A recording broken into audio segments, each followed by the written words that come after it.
The American Psychological Association reports last year, 7 out of 10 psychologists with a wait list said it's gotten longer and longer. It's thought to be a symptom of the pandemic.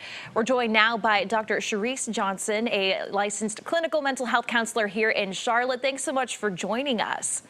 Always. Thanks for having Of me. course. So what are we seeing here in Charlotte specifically with your practice?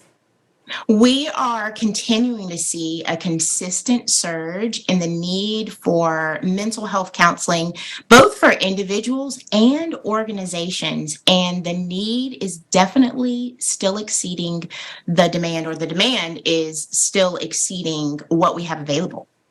And for someone who, might need that mental health, and the help, that could be kind of daunting to know I have a wait list. So why do you think that we're seeing that demand? Why is it being sought out so much?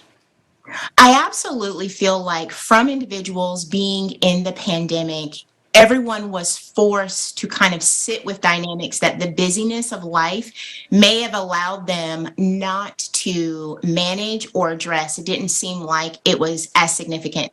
Then you compound, there's been a significant amount of loss over the last several years, a lot of uncertainty, and loss and uncertainty are two elements that don't easily resolve. So it leads people to recognizing I need new coping skills. I need new ways of supporting myself, supporting my loved ones, or supporting my organization.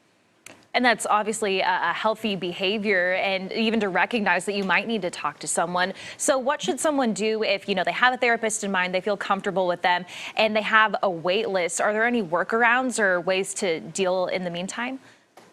There are a lot of therapists that if you call and they have a wait list, they will give you information for other colleagues within their network that may be available. There are also many national websites that you can go on, filter in your insurance, your location, your specific needs, and you'll be able to see a list of therapists and view whether or not they are or aren't accepting new clients, which I think can be very beneficial so that you don't feel frustrated. If you're someone with unique needs around a specialty, the encouragement would be not to wait, because one of the challenges that we find is that people will often wait until they're at a point of crisis. And at that moment, waiting for even a week or two can feel like an eternity. So if they can be proactive instead of reactive, then that time that they may have to wait won't be as damaging to them long term. So if it's something you feel like you need, go ahead and take those steps. Absolutely. Some great advice there. Dr. Johnson, thanks so much for joining us today. Thank you.